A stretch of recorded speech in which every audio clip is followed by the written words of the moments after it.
Visakha railway అగ్ని ప్రమాద ఘటనపైన దర్యాప్తులో వేగం పెంచారు అధికారులు.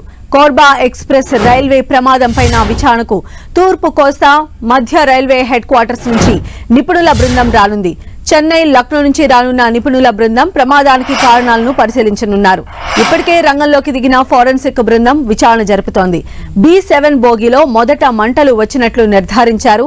ఆ తర్వాత పక్కనే ఉన్న B6, M1 బోగీలకు మంటలు వ్యాపించాయని తెలిపారు. ప్రమాద సమయంలో ప్రయాణికులు లేకపోవడంతో పెను ప్రమాదం తప్పింది. షార్ట్ సర్క్యూట్ కారణంగా మంటలు చెలరేగినట్లు ప్రాథమికంగా నిర్ధారించారు.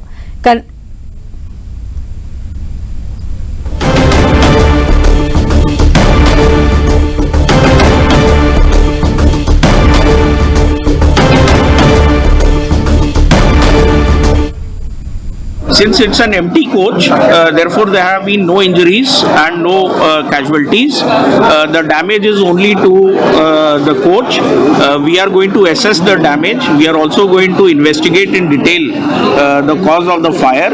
As of now, we have not been able to get to the prima facie cause of the fire. However, we will be doing a detailed investigation considering all aspects and come to a conclusion. మరిన్ని updates తెలుసుకుందాం. మా ప్రతినిధి George మనకు అందుబాటులో ఉన్నారు. George,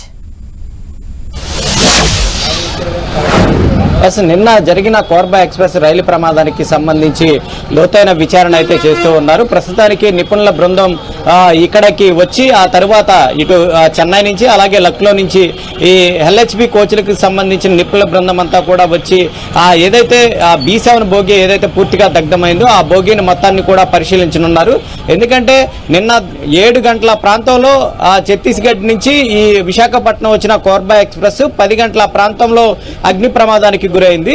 అంటే దాదాపుగా 2 గంటల సమయం వ్యత్యాసం ఉన్నప్పటికీ కూడా అప్పటికే అంటే ఇది 7 గంటలకి విశాఖకు వచ్చినప్పుడు దాని ప్రయాణికులంతా కూడా దిగి వెళ్ళిపోయిన తర్వాత దాని పవర్ అంతా కూడా ఆఫ్ చేసి ఉంది. ఆఫ్ చేసి ఉన్న తర్వాత జనరల్ క్లీనింగ్ అనేది చేపట్టడం జరిగింది. చేపట్టిన తర్వాత ఈ మంటలు అనేవి వ్యాపించాయి. అంటే పవర్ లేకోకుండా ఈ మంటలు ఎలా వ్యాపించాయి అనేది కూడా అంతుపట్టడం లేదు. దీంతో అనేక అనుమానాలు వ్యక్తమవుతూ ఉన్నాయి. ఎవరైనా ఆకతాయిలు సిగరెట్ కాల్చి ఆ బాత్రూంలో పడవేయడమా, లేకపోతే ఏమన్నా ఆ ఫైర్కి సంబంధించిన వస్తువులు ఏమన్నా అక్కడ పెట్టి ఉండడం వల్ల ఈ ప్రమాదం జరిగిందా, లేదంటే ఆ బ్యాటరీల వల్ల ఈ ప్రమాదం ఏమన్నా చోటు చేసుకుందా అనే దాని మీద అయితే విచారణ చేస్తూ ఉన్నారు. ఇప్పటికే ఫోరెన్సిక్ బృందం సైతం కూడా 3 శాంపిల్స్ ను సేకరించి ల్యాబ్స్ కి అయితే పంపించడం జరిగింది. దానితో పాటు ఇప్పుడు చెన్నై అలాగే లక్నోకి సంబంధించిన నిపుణుల బృందం సైతం కూడా ఈ విచారణ అనేది చేయనున్నారు.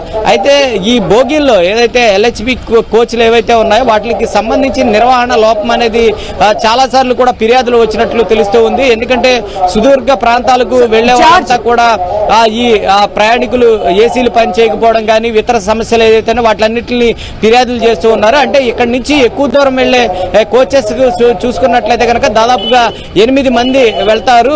8 మంది సిబ్బంది వెళ్ళడం జరుగుతుంది. దాంట్లో కేవలం 3 మాత్రమే రైల్వే సిబ్బంది ఉండడం, మిగిలిన వారంతా కూడా ప్రైవేటు వ్యక్తులు కావడం, వాళ్ళు కూడా సాంకేతికంగా పరిజ్ఞానం ఉన్నవారు లేకపోవడంతోనే ఇలాంటి సమస్యలు తలెత్తుతున్నాయనేది అనుమానాలు వ్యక్తమవుతూ ఉన్నాయి. ఏదైనప్పటికీ ఈ విచారణ తర్వాత ఈ ప్రమాదానికి గల కారణాలు ఏంటి, ఎందుకు ఈ మంటలు వ్యాపించాయి, అది కూడా ఇక్కడ నిలిపి ఉన్న రైల్లో ఈ మంటలు వ్యాపించడం, అలాగే పవర్ లేనప్పుడు ఈ మంటలు ఎలా వచ్చాయనే దాని మీద అయితే ఈ నిపుణుల బృందం పరిశీలన చేయనున్నారు. పరిశీలన చేసిన తరువాత ఒక నివేదిక అయితే ఇచ్చే అవకాశం అయితే కనిపిస్తూ ఉంది. అయితే దీనికి ఏమైనా స్పెషల్ టీమ్ ని రంగంలోకి దించే అవకాశం కనిపిస్తోందా జార్జ్?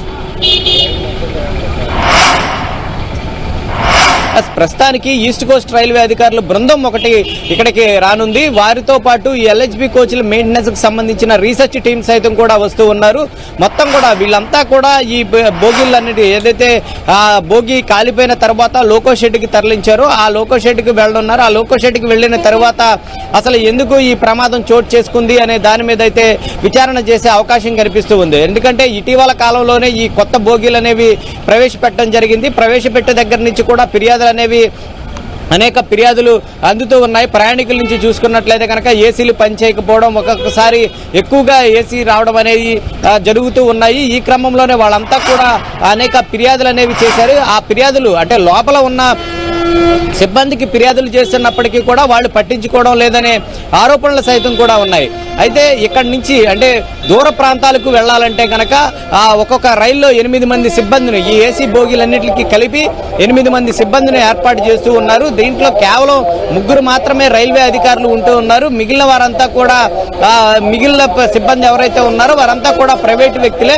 అంతేకాకుండా దీనికి సంబంధించి ఈ ఎలక్ట్రికల్ కి సంబంధించి అయితే కానీ, శుభ్రతకు సంబంధించి అయితేనేమో కానీ, ఈ కోచ్ల మెయింటెనెన్స్ కి సంబంధించి అయితే కానీ ఇవన్నీ కూడా ప్రైవేటు వ్యక్తులే నిర్వహిస్తూ ఉన్నారు.